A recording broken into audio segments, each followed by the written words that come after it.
নানা অজুহাতে বাজারে বাড়ছে নিত্য পণ্যের দাম।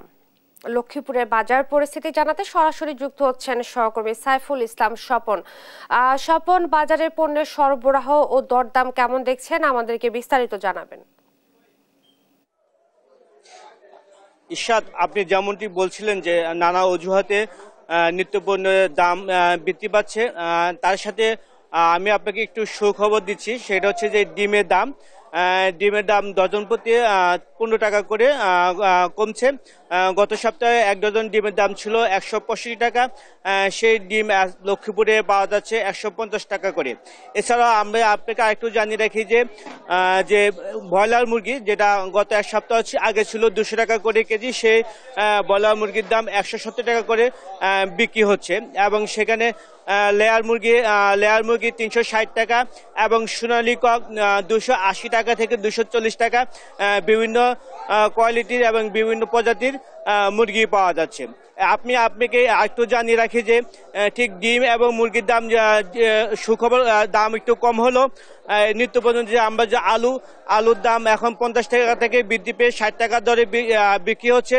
এবং যে পেঁয়াজ 80 টাকা থেকে 90 টাকা দরে বিক্রি হচ্ছে। আমি আপনাকে আরেকটু জানিয়ে রাখি যে পেঁয়াজ আলুর সাথে সাথে যে চালের দাম প্রতি কেজি 5 টাকা করে বৃদ্ধি পেয়েছে। লক্ষ্মীপুরে মোটা চালের দাম বিক্রি হচ্ছে 60 টাকা করে এবং মিনিকেট 70 টাকা, পায়জাম চাল বিক্রি হচ্ছে 62 টাকা করে। অন্যান্য দাম চিকন সরু সেগুলো 80 টাকা করে ধরে বিক্রি হচ্ছে।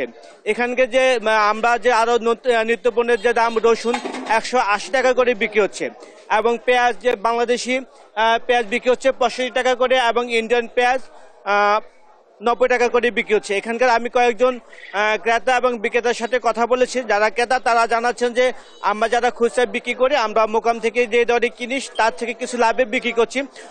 তারা দাবি জানাচ্ছেন যে বড় বড় যে আড়তদারগুলো আছে ঢাকা এবং চট্টগ্রামে, ওইসব আড়তে যদি অভিযান পরিচালনা করা হয় এবং মনিটরিং করা হয় তাহলে দ্রব্যমূল্যের দাম কিছুটা কমবে বলে তারা আশা প্রকাশ করছে।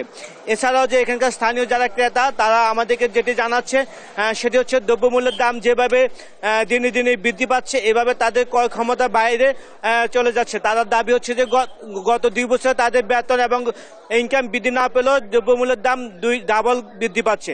ইরশাদ, এ ছিল লক্ষ্মীপুর থেকে নিত্যপণ্যের বাজার দরের সর্বশেষ অবস্থা।